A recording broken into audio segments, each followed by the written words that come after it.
Hello friends, आज हम एक इलेजियक एंड मेलॉन्कलिक पोएम ए लैमेंट पढ़ेंगे, जिसे रोमांटिक पीरियड के फेमस पोएट पी.वी. शैले ने लिखा है। शैले को पोएट ऑफ रिवोल्ट के नाम से भी जाना जाता है। जिस लिटरेरी एज से ये पोएट बिलोंग करते हैं, उस समय के फ्रेंच रिवॉल्यूशन का इफ़ेक्ट क्लियरली इनके लिटरेचर में रिफ्लेक्ट होता है।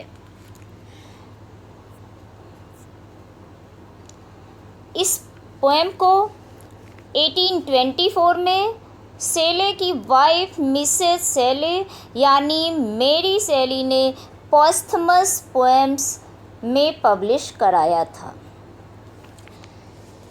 इस पोएम की tone elegiac, melancholic, gloomy and full of grief है, इसलिए इसे पेसिमिस्टिक पोएम कहा गया है।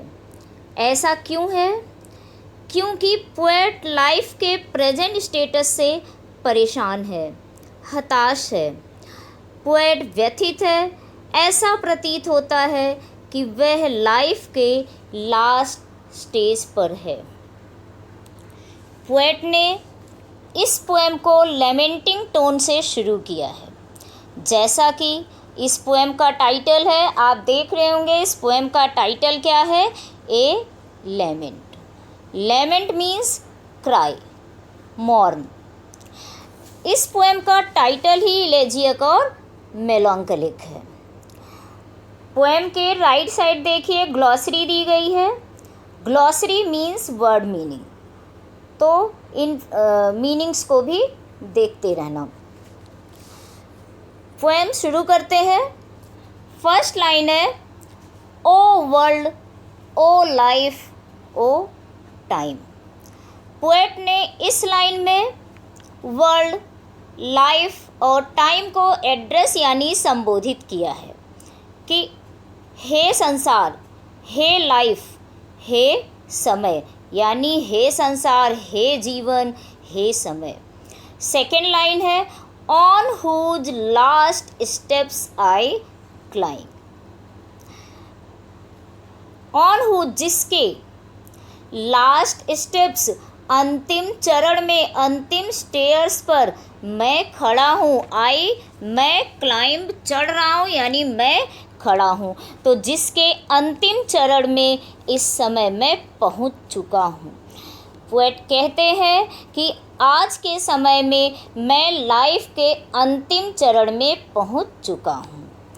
फर्स्ट लाइन में पोएट ने वर्ड, लाइफ, टाइम को एड्रेस किया है, इसलिए यहाँ पर एक लिटरेरी डिवाइस यूज की गई है जिसे एपोस्ट्रॉफी कहते हैं। थर्ड लाइन देखते हैं, trembling at that. Trembling means कांपता हुआ, shaking, moving. At that where I had stood before. At that, उस स्थान पर मैं कांपता हुआ खड़ा हूँ। Where I had stood before, जहाँ पर मैं पहले खड़ा था, तो साहस के साथ खड़ा था। उसी जगह पर जब मैं पहले खड़ा था, अपने पास्ट टाइम में उस स्टेज पर खड़ा होता था, तो साहस के साथ था, एक होप के साथ खड़ा था। लेकिन अब वह होप, वह साहस मेरे जीवन में नहीं है। यहाँ पोएट अपने पास्ट लाइफ के ग्लोरी को याद करता है, पास्ट के उस इंथ्यूजियाज्म को याद करता है जब वह कांपता नहीं था, किसी भी चीज़ से भयभीत नहीं होता था।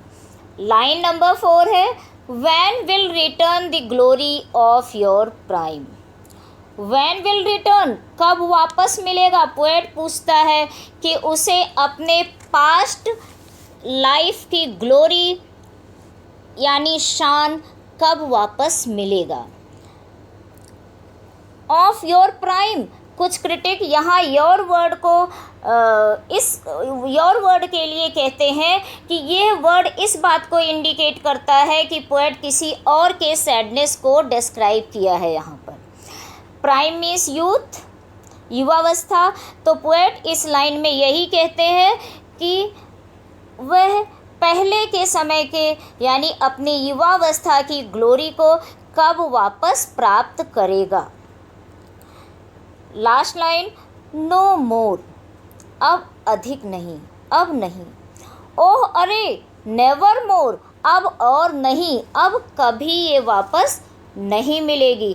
यानी पोएट इस लास्ट लाइन तक आते आते इतना अधिक दुखी है कि वह कहता है कि अब उसके जीवन से ऊर्जा, उत्साह समाप्त हो चुका है। और पोएट इस लास्ट पंक्ति में और अधिक मेलॉन्कलिक हो जाता है।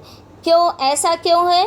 क्योंकि उसे ऐसा लगता है कि जीवन के जिन स्टेयर्स को वह बिना कांपे हुए, बिना रुके हुए चढ़ जाता था, लेकिन अब उसके कदम वहीं पहुंचने पर डगमगा रहे हैं, कांप रहे हैं।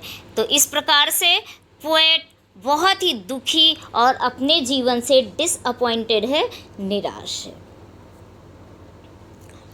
Out of the day and night a joy has taken flight. Out of the day and night अर्थात उसका संपूर्ण जीवन। यहाँ डे एंड नाइट किसे इंडिकेट करते हैं? उसके होल लाइफ को, उसके पूरे जीवन को। Second line, a joy has taken flight. Joy means happiness, taken flight, flight means समाप्त होना, पास अवे, चले जाना। तो उसके जीवन में प्रसन्नता के जो क्षण हैं वह सदा के लिए चले गए हैं, समाप्त हो गए हैं। उसके दिन रात रफ हो गए हैं, बोरिंग हो गए हैं। Third line, fresh spring and summer and winter होर। स्प्रिंग के लिए यहाँ पोएट ने जो एडजेक्टिव यूज किया है वो क्या है? फ्रेश, यानी ताजगी भरा, नए रूप में, नए कलेवर में। स्प्रिंग सीजन जो कि ग्रीनरी, ब्यूटी, चार्म के लिए फेमस है, वह भी पोएट को आनंदित नहीं कर पा रहे हैं कि उनको देखकर भी पोएट प्रसन्नता नहीं महसूस कर पा रहा है। और इसी लाइन में पोएट ने समर और विंटर सीजन को भी मेंशन किया है कि समर की हीटनेस और विंटर की शीतलहर यानी कोल्डनेस भी उसके मन की उदासी को नहीं दूर कर पा रहे हैं। देखिए यहाँ लिखा है विंटर होर मीन्स कोल्डनेस, चिल्डनेस। तो विंटर की कोल्डनेस भी उसके सैडनेस को दूर करने में सक्षम नहीं है। लाइन नंबर 4, मूव माई फेंट हार्ट। मूव मीन्स हिलाना, फेंट मीन्स यहाँ पर वीक, कमज़ोर, हार्ट, सोल। ये तीनों सीजन मेरे कमज़ोर हृदय को और अधिक हिला रहे हैं, व्यथित कर रहे हैं, यानी दुखी कर रहे हैं। अर्थात इन तीनों सीजन का पोएट के व्यक्तिगत जीवन पर कोई पॉजिटिव इफ़ेक्ट नहीं पड़ रहा है। पोएट प्रसन्न होने के बजाय और दुखी हो रहा है। देखिए इस लाइन को, मूव माई फेंट heart with grief. Grief means sadness. तो उसका हृदय, उसका कमज़ोर हृदय और अधिक दुखी हो रहा है, शोक संतप्त हो रहा है।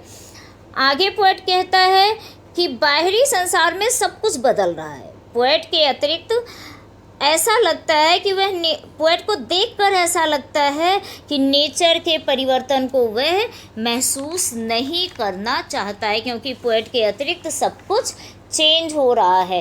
प्रकृति का कोई भी परिवर्तन, कोई भी चेंज उसके मन को सुखद नहीं कर पा रहा है, उसको प्रसन्नता नहीं दिला पा रहा है, बल्कि उसके कमज़ोर हृदय को और अधिक ये चीज़ें दुखी कर देती हैं। उसके जीवन में अब आनंद शेष नहीं है, खुशियाँ, उत्साह अब नहीं बची हैं। बट विद डिलाइट, बट लेकिन, लास्ट वर्ड्स हैं फोर्थ लाइन के, बट विद डिलाइट, लेकिन क्या आनंद, क्या उत्साह, क्या प्रसन्नता। नो मोर, अब अधिक नहीं है। अरे वह उसके जीवन में अब नहीं है। ओह नेवर मोर, अरे अब और अधिक वह उसके जीवन में वापस नहीं आएंगी, यानी उसके जीवन में आनंद के क्षण अब वापस नहीं आएंगे। जीवन की जो अवस्था जा चुकी है अब फिर कभी वापस नहीं मिलेगी।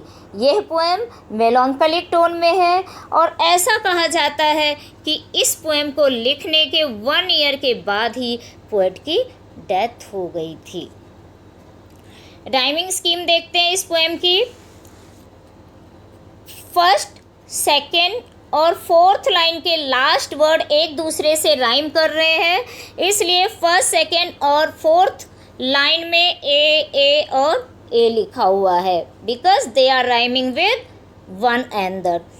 Line number third and line number fifth, before and more, last word देखिए लाइन नंबर थर्ड और लाइन नंबर फिफ्थ के, दोनों एक दूसरे से राइम कर रहा है, इसलिए दोनों में क्या लिखा गया, B and B. In this way what's the rhyming scheme of this first stanza? First stanza की राइमिंग स्कीम है ए बी। सेकेंड स्टैंजा है, सेम राइमिंग पैटर्न है, इसमें भी आप देखिए first line, second line, fourth line, ये तीनों लाइंस की राइमिंग स्कीम एक जैसी है, इसलिए यहाँ पर ए और ए है। Third line and fifth line, इनकी राइमिंग स्कीम एक दूसरे से टैली हो रही है, इसलिए यहाँ पर बी है। तो इस तरह से सेकेंड स्टैंजा की भी राइमिंग स्कीम फर्स्ट स्टैंजा के पैटर्न पर है, ए बी। नोट्स देखते हैं। लैंग्वेज किस तरह की पोएट ने यूज किया है? पोएट ने सिंपल, म्यूजिकल, लिरिकल टोन में ये पोएम लिखी है। स्पॉन्टेनिटी है, फ्लो है पोएम में पढ़ते समय। सेकेंड पॉइंट है एपोस्ट्रॉफी। पोएम के फर्स्ट स्टैंजा की फर्स्ट लाइन में जब पोएट ने वर्ल्ड लाइफ टाइम को एड्रेस किया है, और लास्ट लाइन में फर्स्ट स्टैंजा में, लास्ट स्टैंजा में उसने यूज़ किया ओह नेवर मोर। ये दोनों एग्जाम्पल एपोस्ट्रॉफी के हैं। मेटाफर है सेकेंड लाइन में, फर्स्ट स्टैंजा के सेकेंड लाइन में, जहाँ पर पोएट ने लास्ट स्टेप्स को लाइफ के लास्ट स्टेज से कंपेयर किया है, तो वहाँ पर क्या है, कौन सी पोएटिक डिवाइस? मेटाफर है। तो फ्रेंड्स, इस तरह से ये पोएम कंप्लीट हुई।